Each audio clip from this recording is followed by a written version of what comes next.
The German tank crews had conquered all of Europe. Their Panzers were unbeatable, their tactics flawless, their confidence absolute. Then, on a frozen October morning outside Moscow, they saw something emerge from the mist that shouldn't exist. A Soviet tank with armor that made their shells bounce off like pebbles. Wide tracks that floated across snow where German tanks sank and died. A gun that could tear through their strongest armor like paper. The Germans had invaded Russia believing they were the master race with the master weapons. But the T-34 wasn't just a tank.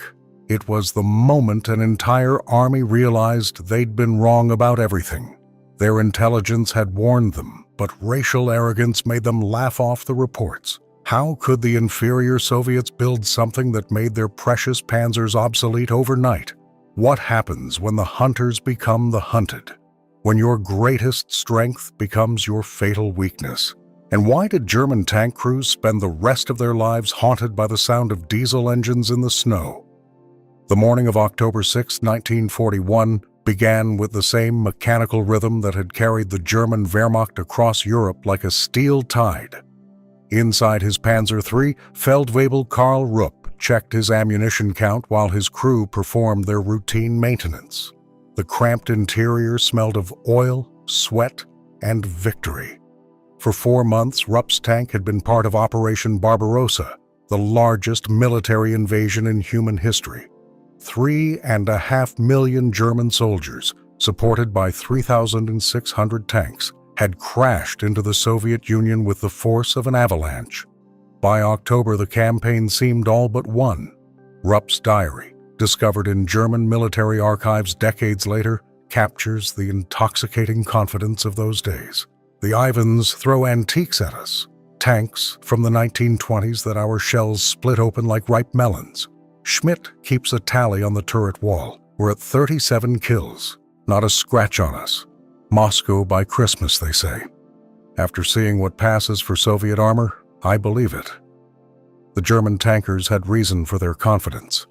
Their Panzer IIIs and IVs represented the pinnacle of military engineering. Refined through campaigns in Poland, France, and North Africa, these machines combined firepower, mobility, and armor in perfect harmony. The crews operating them were professionals, trained for years, veterans of multiple campaigns. They had developed the blitzkrieg into an art form, fast, coordinated attacks that shattered enemy lines before defenders knew what hit them. The Soviet tanks they'd encountered so far had been almost pitifully inadequate. The T-26, the backbone of the Red Army's armored force, had armor so thin that German anti-tank rifles could penetrate it. The BT-7, designed for speed, was nicknamed a coffin for 7 brothers by its own crews. These tanks weren't just inferior, they were death traps. German gunners had become so casual about destroying them that they made bets on who could hit the ammunition storage for the most spectacular explosion. It was into this atmosphere of absolute superiority that the impossible rolled out of the morning mist near Mtsensk. Rupp saw it first, a shape unlike anything in his recognition charts. The tank that emerged seemed to violate the basic rules of design the Germans understood. Its armor didn't stand vertical like a wall. It sloped back at sharp angles. Its turret was cast as a single piece, not bolted together from plates. Its gun barrel extended far longer than any tank gun Rupp had seen, and those tracks, impossibly wide, spreading the machine's weight across the muddy ground like snowshoes. "Fire!" Rupp commanded. His gunner, Gefreiter Ernst Müller, responded instantly. The Panzer III's 50mm gun barked, sending an armor-piercing shell directly into the Soviet tank's hull. What happened next would haunt German tank crews for the rest of the war. The shell, capable of penetrating 60mm of armor at this range, struck the sloped plate and simply bounced off, ricocheting into the gray sky with a sound like a church bell being struck. The Soviet tank's turret traversed with surprising speed. Through his commander's cupola, Rupp could see the muzzle of that enormous gun swinging toward his platoon. The gun fired with a sound that seemed to split the air itself. The Panzer III to Rupp's left, commanded by his friend Unteroffizier Fritz Kellner, disappeared in a flash of light and thunder. The turret, weighing nearly a ton, flew 20 feet into the air before crashing down into the mud. "Reverse! Get us out of here!" Rupp screamed. But even as his driver threw the tank into reverse, Rupp watched his remaining tanks firing frantically at the Soviet machine. Shell after shell sparked harmlessly off those sloped plates. The Soviet tank methodically destroyed 3 more Panzers, taking its time, choosing its targets like a predator among sheep. Then, as suddenly as it had appeared, it vanished back into the mist, leaving 4 burning German tanks and 20 dead crew members in its wake. This was the T-34, and its appearance on the battlefield marked more than just a new Soviet weapon. It represented a fundamental miscalculation by German intelligence, a failure of imagination that would cost thousands of lives and ultimately contribute to the Third Reich's destruction. The truth, discovered in declassified Wehrmacht intelligence files after the war, is damning. German agents had reported on the T-34's development as early as 1940. They had provided sketches, estimated specifications, even warnings about its revolutionary sloped armor design. But these reports had been dismissed at the highest levels. How could the Soviets, portrayed in Nazi propaganda as subhuman Slavs, barely capable of agriculture, produce a tank superior to German engineering? Colonel Hermann Balck, who would later become one of Germany's most successful tank commanders, testified to American interrogators after the war about this fatal blind spot. "We received intelligence about the T-34. Our response was laughter. The Untermenschen, we said, could never create such a machine. Our racial theories became our tactical weakness. We believed our own propaganda more than our own intelligence services." The T-34 wasn't an accident or a lucky design. It was the product of years of innovative thinking by Soviet engineers, particularly Mikhail Koshkin, who would die from pneumonia contracted during the tank's winter testing. Koshkin had taken inspiration from unexpected sources. The sloped armor concept came from French designs, but Koshkin pushed it to extremes others hadn't dared. The wide tracks were borrowed from American designer J. Walter Christie, whose ideas the U.S. Army had rejected as too radical. The powerful 76.2 millimeter gun was adapted from an anti-aircraft weapon. But what made the T-34 truly revolutionary wasn't any single feature. It was the integration of all these elements into a machine that was both sophisticated in concept and simple in execution. The sloped armor didn't just deflect shells. It effectively doubled the armor thickness without adding weight. The diesel engine, scorned by German engineers as suitable only for tractors, was actually more reliable than gasoline engines and less likely to catch fire when hit. Those wide tracks that looked so ungainly distributed the tank's weight better than any vehicle in the world, allowing it to traverse mud and snow that would swallow German tanks whole. Lieutenant General Heinz Guderian, the father of German armored warfare, arrived at the front on October 11th to investigate reports of these wonder weapons that his commanders claimed were destroying their tanks with impunity. Guderian had literally written the book on tank warfare. His theories had revolutionized military thinking. He expected to find that his subordinates were exaggerating, perhaps covering for their own tactical failures. What he witnessed that day, recorded in his memoir Panzer Leader, shattered his confidence. A brigade of T-34s under Colonel Mikhail Katakov ambushed the 4th Panzer Division near Mtsensk. Guderian watched through his binoculars as German tanks maneuvered skillfully, using every tactic that had brought victory in France. It didn't matter. The T-34s absorbed punishment that would have destroyed any German tank, then responded with devastating return fire. They moved through terrain the Germans had marked as impassable, appearing from forests and swamps where tanks shouldn't be able to operate. One T-34, its turret jammed by a lucky German shot, simply accelerated toward a German anti-tank gun position. The crew fired round after round into its frontal armor with no effect. The T-34 drove over the gun, crushing it and its crew under those massive tracks, then continued on to ram a Panzer II, crumpling the lighter tank like aluminum foil. By day's end, the 4th Panzer Division had lost half its strength. The Soviets had lost 6 T-34s, mostly to mechanical failures rather than German fire. That evening, Guderian sent an urgent message to Berlin that would reverberate through the German High Command. The T-34 is the deadliest tank in the world. Our entire armored arsenal is obsolete overnight. Request immediate permission to return to Germany to oversee emergency development of countermeasures. Without new weapons, we face catastrophe when winter arrives. The implications of Guderian's message spread through the German armored forces like a virus of doubt. Within weeks, every panzer crew on the Eastern Front knew about the T-34. They whispered about it in their dugouts, drew sketches of its strange silhouette, and developed an almost superstitious dread of its appearance. The psychological impact was as devastating as the physical destruction it wrought.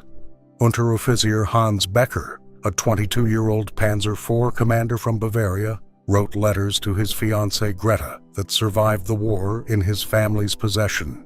His correspondence traces the transformation from confidence to terror.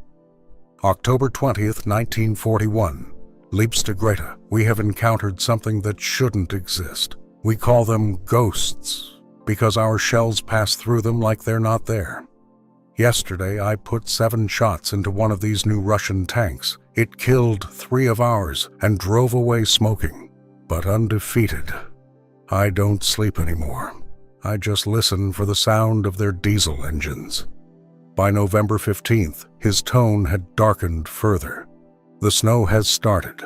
Our tanks struggle to move while theirs glide across it like sledges. We've learned to fear clear mornings most of all. That's when they come, silhouettes against the rising sun. Impossible to stop.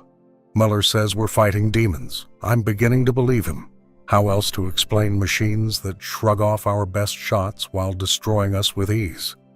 On the Soviet side, the T-34 crews were experiencing their own form of trauma. These weren't the professional soldiers Germany had expected to face. Many were factory workers from the Urals, farmers from Ukraine, teachers from Moscow, hastily trained and thrown into machines they barely understood.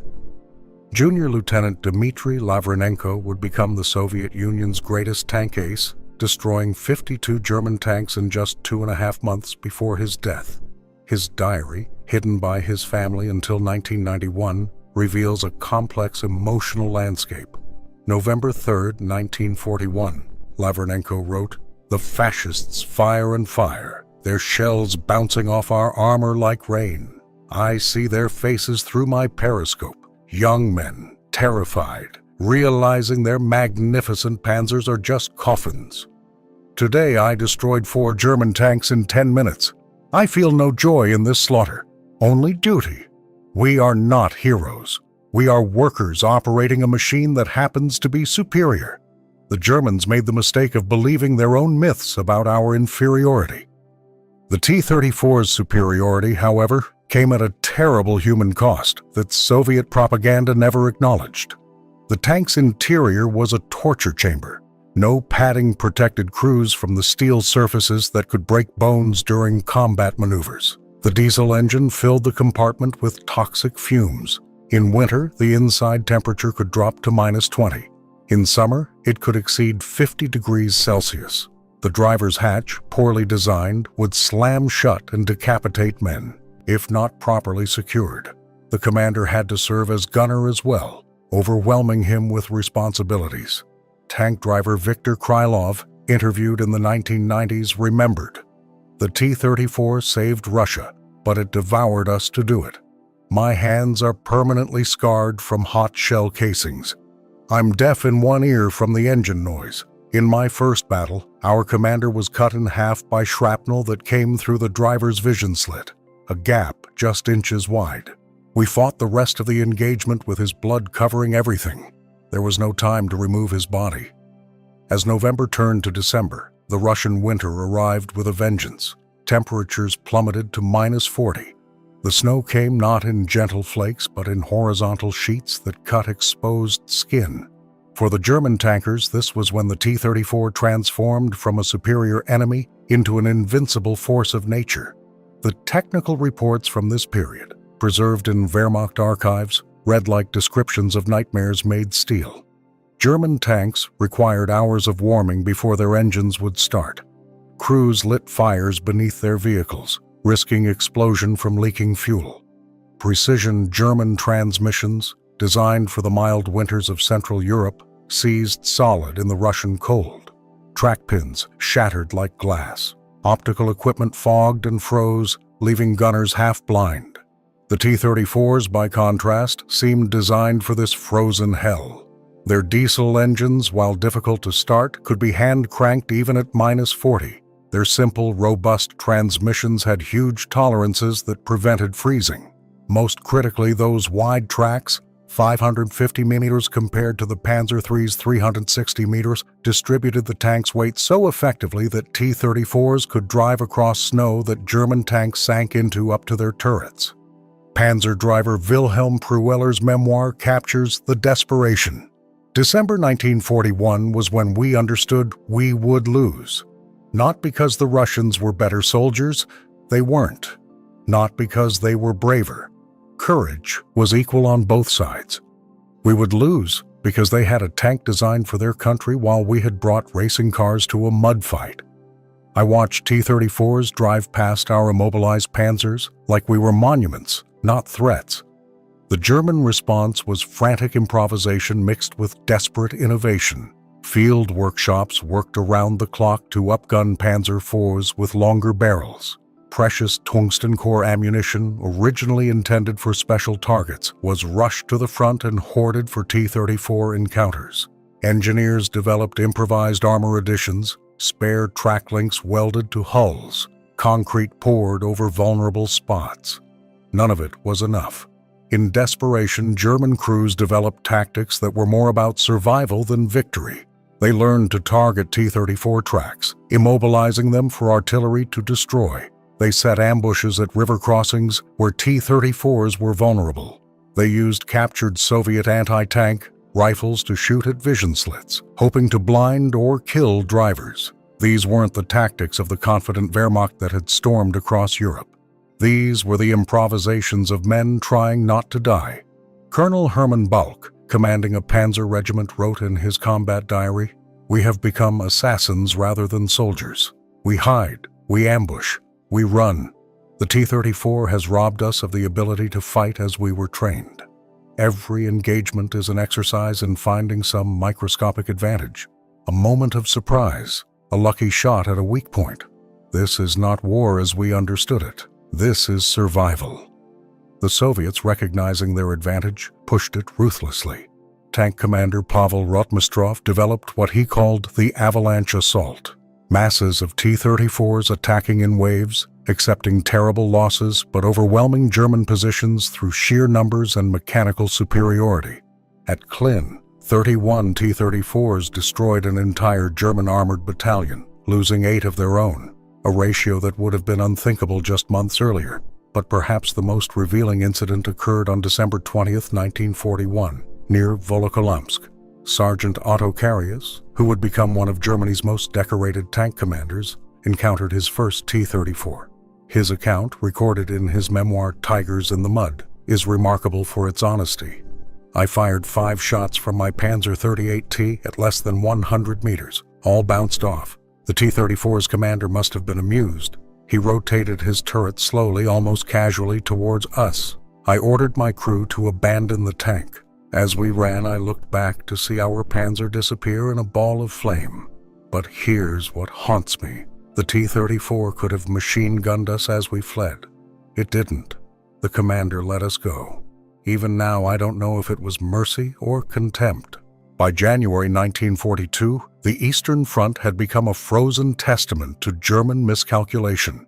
The Wehrmacht's drive toward Moscow had stalled, then reversed, and at the heart of this reversal was the T-34. German soldiers had a saying that Russian winter has 2 generals, General Snow and General T-34. Both were killing them with equal efficiency. The statistics, hidden in Wehrmacht quartermasters' reports until after the war, tell a story of catastrophic material failure. By January 1942, Panzer divisions that had entered Russia with 150 tanks were operating with fewer than 30. Not all these losses were from combat. Many tanks were simply abandoned when they broke down or became immobilized in snow. But combat losses to T-34s were revealing a terrible truth. The Germans were losing the technological edge that had been fundamental to their entire military doctrine. Major General Friedrich von Mellenthin, serving on the staff of a Panzer Corps, wrote in his classified assessment, "The T-34 has invalidated our entire concept of armored warfare. We believed that superior training and tactics could overcome material disadvantage. This is true when the material gap is small. But the T-34 is not slightly better. It is categorically superior in every condition we face. A German crew needs to be not just better, but perfect to survive an encounter. The Russians just need to show up." The German High Command's response revealed the depth of their panic. Hitler himself became obsessed with the T-34, demanding detailed reports on every encounter, every captured specimen, every possible weakness. Ferdinand Porsche and Henschel were ordered to develop heavy tanks specifically to counter the T-34, projects that would become the Panther and Tiger. But these solutions were months, perhaps years away. The men freezing in their immobilized Panzers needed answers now. In the meantime, German crews were learning terrible lessons about the T-34's capabilities. Near Rzhev, an entire company of German tanks was destroyed by just 3 T-34s operating from concealed positions. The German tanks couldn't penetrate the T-34's armor even at point-blank range, while those Soviet 76.2mm guns were effective at over 1,000 meters.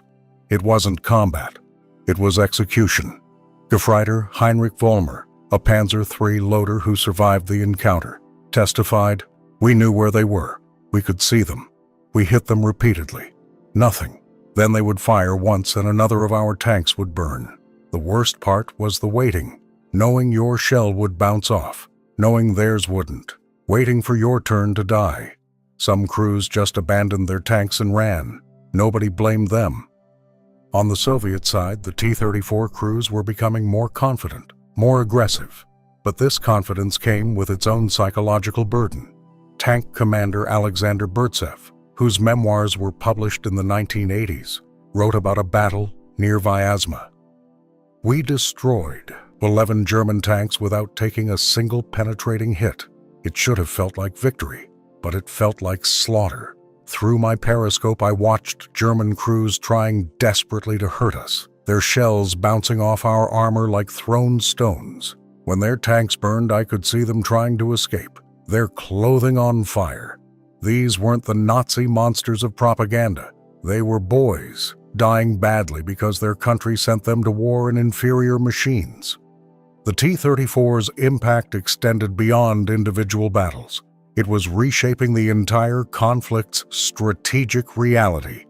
The Germans had planned for a quick war, a few months of mobile operations ending in Soviet collapse. Their entire military machine, from logistics to production, was built on this assumption. The T-34 made quick victory impossible. Every battle took longer, cost more, required resources Germany didn't have. The production mathematics were particularly cruel. A T-34 took about 3,000 man-hours to build in Soviet factories. A Panzer IV required nearly 10,000. The Soviets were producing 1,200 T-34s per month by early 1942. Germany was manufacturing fewer than 100 Panzer IVs. Even when German crews managed to destroy T-34s, they were being replaced faster than they could be killed. Stalin, recognizing the T-34's importance, made a decision that would prove crucial: simplification over improvement. When engineers proposed upgrades that would make the T-34 more comfortable for crews or more mechanically reliable, Stalin refused if they would slow production. "Quantity," he reportedly said, "is its own quality. A perfect tank that arrives after the battle is worthless. A good tank that arrives during the battle wins wars." This philosophy created tanks that were crude by German standards, but devastatingly effective.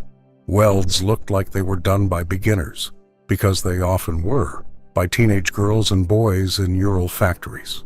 Armor thickness varied by as much as 20% on the same tank.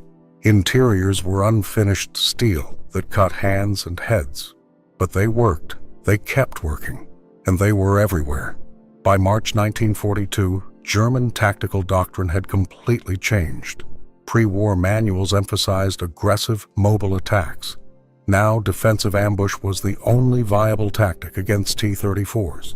German tanks hid behind ridges, in forests, in villages, waiting for T-34s to expose their flanks or rear armor. The hunters had become the hunted. The attackers had become ambushers.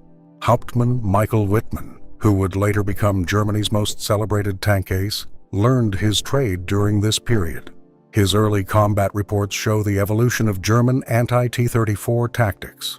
March 15, 1942, engaged T-34 platoon near Kolm, waited in defilade until they passed, fired 12 rounds into rear of trailing tank before achieving kill. Other T-34s escaped. March 22nd, ambushed single T-34 at river crossing. 23 rounds fired by platoon. Target disabled, but not destroyed. Crew escaped on foot. March 28th, 3 T-34s approached our position, withdrew without engaging. Survival supersedes heroics. The spring thaw of 1942 brought new horrors. The frozen ground became a sea of mud that the Russians called Rasputitsa, the time without roads. German vehicles, designed for European roads, sank to their axles. Their narrow tracks couldn't find purchase in the bottomless mire.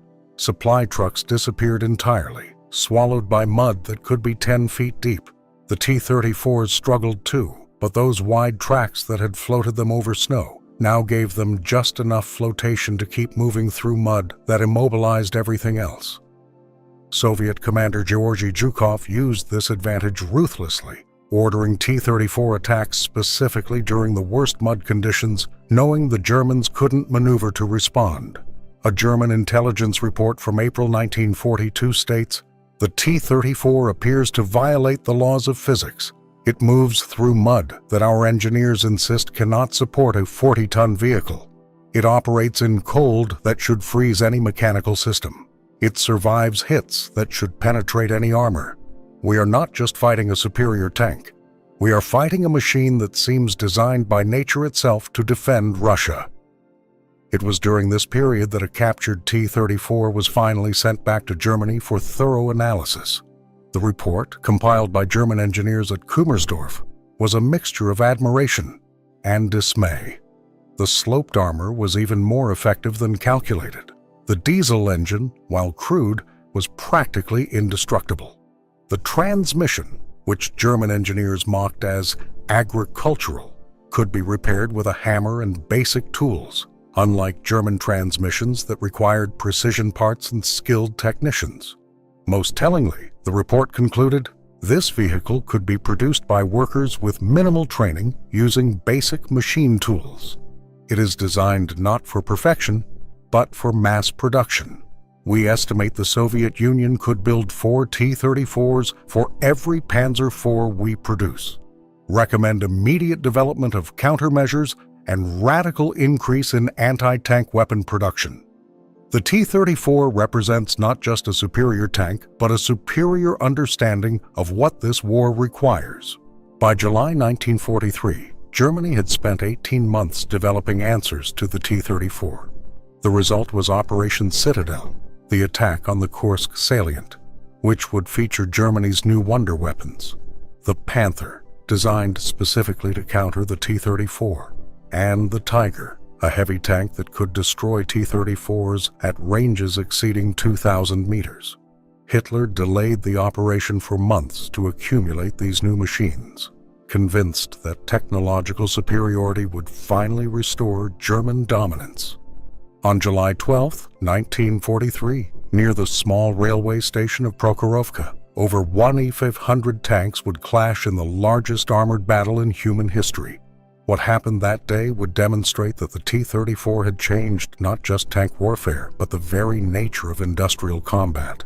SS Unterscharführer Ernst Klosinski of the 1st SS Panzer Division Leibstandarte Adolf Hitler recorded his experience in a letter never sent, found on his body 3 days later. 5 a.m. We advance with 14 Tigers and 23 Panthers. Magnificent machines. The Tiger's 88 mm gun can kill T-34s at ranges they cannot reply. We feel invincible again. 8:30 a.m. First contact. We destroy 8 T-34s at 1,800 meters. They cannot touch us. 9:20 a.m. Everything changes. Over the ridge come not dozens but hundreds of T-34s. They're driving at full speed, straight at us, accepting terrible losses to close the distance. 9:15 a.m. They're among us. At point-blank range, even T-34s can penetrate Tiger armor. This isn't combat anymore. It's mutual annihilation. Pavel Rotmistrov, commanding the 5th Guards Tank Army, had made a terrible and brilliant decision. Knowing his T-34s couldn't match the German heavy tanks at long range, he ordered a headlong charge to close to knife-fighting distance where the German advantages evaporated. His after-action report, classified for decades, reveals the cold calculation. I knew we would lose 60–70% of our tanks, but we had 850 tanks available, with more coming. The Germans had 200, with no immediate replacements. Mathematics, not heroics, would win this battle. The battle devolved into mechanized chaos. Tanks rammed each other when guns failed. Crews fired at point-blank range, sometimes with barrels touching enemy armor. The dust and smoke became so thick that tanks were firing at shadows, as likely to hit friends as enemies. German technological superiority meant nothing in this steel hurricane where survival was measured in seconds and determined by luck as much as skill. Sergeant Ivan Layakov, commanding a T-34, survived to describe the apocalyptic scene. Tanks were burning everywhere. The heat was so intense it created its own wind. Ammunition exploded and destroyed tanks, sending turrets flying like missiles. I saw a Tiger and a T-34 ram head-on, both bursting into flames. The crews fighting hand-to-hand as their tanks burned around them. We fired until our gun barrel warped from heat, then used our machine guns, then rammed a Panther that was stuck in a shell crater. This was not war. This was the end of the world made from steel and fire. The German heavy tanks, for all their power, revealed fatal weaknesses in this kind of battle. The Tiger's weight, 57 tons, meant it couldn't maneuver quickly. Its complex transmission, a marvel of engineering, broke down under the strain of constant gear changes. The Panther, rushed into production to counter the T-34, suffered from final drive failures that left perfectly functional tanks immobilized. Easy targets for T-34s that swarmed them like wolves around a wounded bear. Unteroffizier Hermann Rempel of the 2nd SS Panzer Division Das Reich wrote in his diary, "Our Tiger killed 17 T-34s before the transmission failed. We sat immobilized while T-34s circled us, firing into our rear armor until they found a weak spot. As we abandoned the burning Tiger, I looked back at the battlefield. It was carpeted with burning tanks as far as I could see. The T-34s kept coming, driving over and through their own destroyed vehicles. They had turned their numerical superiority into a weapon we couldn't counter. They could afford these losses. We couldn't." By day's end, the field at Prokhorovka was littered with over 700 destroyed tanks. The Soviets had lost 400 T-34s and other vehicles. The Germans had lost 70–80 tanks. But for them, these losses were irreplaceable. More critically, Operation Citadel had failed. The German army would never again launch a major offensive on the Eastern Front. The battle revealed a truth that German commanders had been reluctant to accept.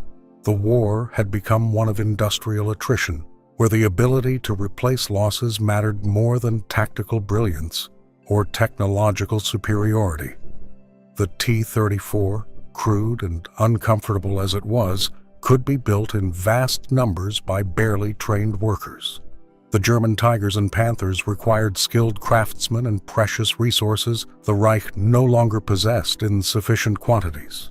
But Prokhorovka's aftermath revealed something else: the human cost of the T-34's success. Soviet tank crew casualties were horrific. The average T-34 crew survived just 3 months at the front. The tank's poor ergonomics and thin armor on early models meant that when T-34s were penetrated, crew survival was rare. The ammunition stored throughout the fighting compartment would detonate catastrophically. Vladimir Alexeyev, a T-34 driver who survived 4 tanks being destroyed under him, testified years later, "We knew we were expendable. The motherland could build more T-34s faster than they could train crews, so they gave us basic training. How to drive, how to shoot, how to die for the Soviet Union. I survived because I was lucky, not skilled. My friends burned in their tanks or were cut down by shrapnel." The T-34 was a war-winning weapon, but it was also a mass grave on tracks. The Germans, studying destroyed T-34s after Prokhorovka, found evidence of the human suffering inside these steel coffins. Bloodstains that couldn't be cleaned, scratch marks on hatches from crews trying desperately to escape, makeshift padding made from torn uniforms, desperate attempts to protect against the tank's own brutal interior. One German report noted, "The enemy's willingness to crew these machines, despite their obvious dangers, suggests either remarkable patriotism or terrible coercion, possibly both." The battle also produced unexpected moments of humanity. Near the village of Prokhorovka, a Tiger commanded by Unterscharführer Franz Staudiger destroyed 22 T-34s in a single engagement, a feat that would earn him the Knight's Cross. But Staudiger's gunner, Karl Braumann, later revealed what happened after the battle. "We found a destroyed T-34 with one crew member still alive, badly burned. Staudiger gave him water and morphine from our medical kit. The Russian was maybe 18 years old. He died holding Staudiger's hand. Afterwards, Staudiger said, 'We're all dead men. Some of us just don't know it yet.'" The psychological impact of Prokhorovka rippled through both armies. German tankers who had entered Russia believing in their racial and technological superiority now understood they faced an enemy willing to accept any losses to achieve victory.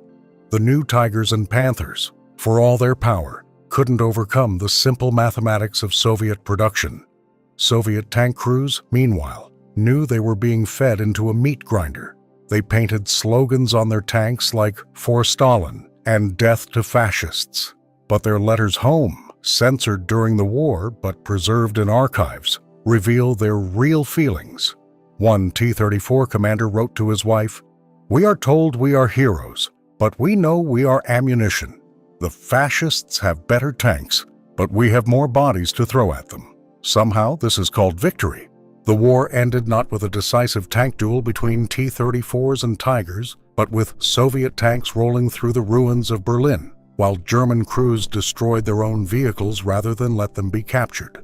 By May 1945, the T-34 had become the symbol of Soviet victory. Over 57,000 had been built, more than any other tank design in history.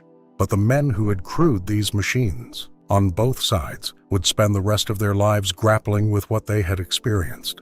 In the immediate aftermath of victory, the Soviet Union celebrated the T-34 as the tank that saved the motherland. Monuments featuring T-34s sprouted across Eastern Europe, but the crew veterans themselves were often forgotten, their trauma dismissed in a society that needed heroes, not broken men. Ivan Dolgov, who survived 17 months in T-34s, an almost miraculous feat, returned home to find nobody wanted to hear the truth about tank warfare. They wanted stories of glory, Dolgov recalled in a 1990 interview. "How could I tell them about picking pieces of my friends out of the tank's machinery? How could I explain that we were deafened by our own engines, poisoned by our own fumes, more likely to die from our tank catching fire than from enemy action? The T-34 won the war, yes, but it consumed us to do it. I am deaf, scarred, and I still wake up screaming, thinking I'm trapped in a burning tank. This is victory?" German veterans faced their own reckoning. They had entered the Soviet Union as conquerors, convinced of their superiority in all things. The T-34 had been more than a military defeat. It had been an ideological catastrophe. Otto Carius, who would survive the war as Germany's second highest scoring tank ace, reflected in his memoirs. "The T-34 taught us that everything we believed was wrong. We thought the Slavs were inferior, incapable of technical innovation. yet they built a tank our best engineers couldn't match in 1941. We thought our training and tactics could overcome any material disadvantage. The T-34 proved that sometimes the better machine simply wins. In 1965, 20 years after the war's end, a remarkable meeting took place in Moscow. Soviet and German tank veterans gathered for what was billed as a historical symposium, but became something more. A collective therapy session for men who had been trying to kill each other 2 decades earlier. The moment that captured everyone's attention came when Hans Becker, the former Panzer IV commander whose letters to Greta had chronicled his growing fear of T-34s, met Dmitry Lavernenko's younger brother, Nikolai. Dmitry Lavernenko had been killed in December 1941, just days after becoming the highest-scoring Soviet tank ace. Nikolai had brought his brother's diary to share with the German veterans. As Becker read Lavernenko's words about feeling no joy in killing, about seeing young German faces through his gun sight, he began to cry. "Your brother wrote that he felt like a worker operating a superior machine," Becker said through a translator. "I want you to know we were all workers. We were all boys operating machines our nations gave us, trying to survive. Your brother was not a monster. Neither were we. We were all victims of forces larger than ourselves." The technical legacy of the T-34 extended far beyond World War II. Every modern tank incorporates design principles the T-34 pioneered: sloped armor, powerful guns, wide tracks, diesel engines. But military historians argue its greatest impact was philosophical. The T-34 proved that in industrial warfare, good enough in massive numbers beats perfect in small quantities. It showed that war had become a contest not of individual heroism, but of industrial capacity and national will. American analysts studying captured T-34s and German tanks after the war reached sobering conclusions. A report from Aberdeen Proving Ground in 1945 noted, "The T-34 succeeds not despite its crudeness, but because of it. Every design decision prioritizes production speed and quantity over crew, comfort, or mechanical refinement. This is total war thinking, the acceptance that crews are as expendable as ammunition." The Germans, even facing annihilation, never fully embraced this logic. They continued building tanks like watches when they needed hammers. But perhaps the most profound legacy was human. In the 1970s, psychiatrists studying World War II veterans identified what they called T-34 syndrome among German veterans, recurring nightmares specifically about invulnerable tanks attacking from unexpected directions. Soviet veterans suffered from what researchers carefully termed survival guilt syndrome, the psychological burden of having survived when so many crewmates had burned alive. A joint German-Russian research project in the 1990s after the fall of the Soviet Union uncovered the true scale of tank crew casualties. Of the approximately 200,000 men who crewed T-34s during the war, fewer than 50,000 survived. German Panzer crew casualties were proportionally lower but still horrific, roughly 60% killed or seriously wounded. The researchers concluded that tank combat on the Eastern Front had been more lethal than infantry service, contradicting popular assumptions about armored warfare. The last surviving T-34 designer, Nikolai Kucherenko, who had worked as a young engineer under Koshkin, was interviewed in 2001. His reflection was remarkably ambivalent. "We created a war-winning weapon, but at what cost? Koshkin died testing it. Hundreds of thousands died building it. Hundreds of thousands more died crewing it. Millions died because of what it made possible. The continuation of a war that might have ended sooner with German victory. I am proud of our engineering. I am haunted by its consequences." In 1993, at the 50th anniversary of Prokhorovka, elderly veterans from both sides gathered at the battlefield. The moment that defined the ceremony came when former SS tank commander Michael Wittmann's widow met Pavel Rotmistrov, the Soviet general who had ordered the devastating charge. Through a translator, she asked him, "Was it worth it? All those young men, burned alive in their tanks? Rotmistrov, by then in his 90s, was silent for a long moment before responding. "Madame, if I say yes, I dishonor the dead. If I say no, I dishonor their sacrifice. The T-34 gave us victory, but victory and worth are not the same thing. We did what we thought we had to do. History will judge whether we were right." Today, restored T-34s and German tanks appear together at military museums worldwide, their guns forever silent, their battles relegated to history. Visitors often comment on how small these machines seem, how cramped, how impossible it seems that young men fought and died in such confined spaces. The last combat veterans, now in their late 90s or beyond, sometimes visit these museums. They rarely speak to the crowds. They stand quietly before the tanks, perhaps remembering friends who burned, perhaps grateful they survived, perhaps wondering how machines designed by educated, civilized people became instruments of such massive destruction. The T-34's story is ultimately not about technology triumphing over technology.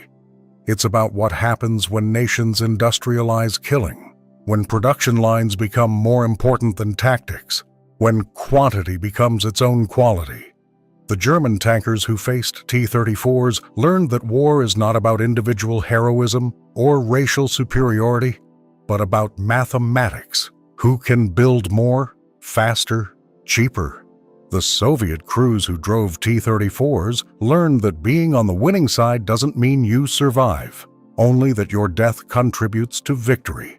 As one former T-34 driver said at a memorial service in 2015, the 70th anniversary of the war's end, "People call the T-34 the tank that won the war, but tanks don't win wars. People do, and people die. The T-34 was just steel and diesel and gunpowder. We were the ones who made it move, made it fight, made it kill. We were the ones who burned when it burned. Remember the machine, yes, but remember us more. We were young once and frightened and brave, and most of us are dead. The T-34 is in museums now, silent and clean, but I still hear the screaming of steel and men. I will always hear it."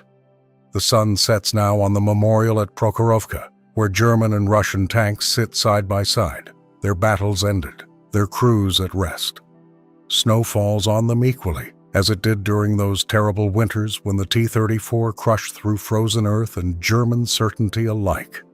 Visitors leave flowers at monuments to both sides, understanding perhaps that in industrialized war, everyone loses something essential, if not their lives, then their innocence about what civilized nations will do to win. The T-34 remains the most produced tank design in history, a testament to Soviet industrial power and sacrifice. But it also remains a reminder that technological superiority is temporary, that racial theories crumble before mechanical reality, and that the price of victory can be so high that survivors spend lifetimes wondering if it was worth paying.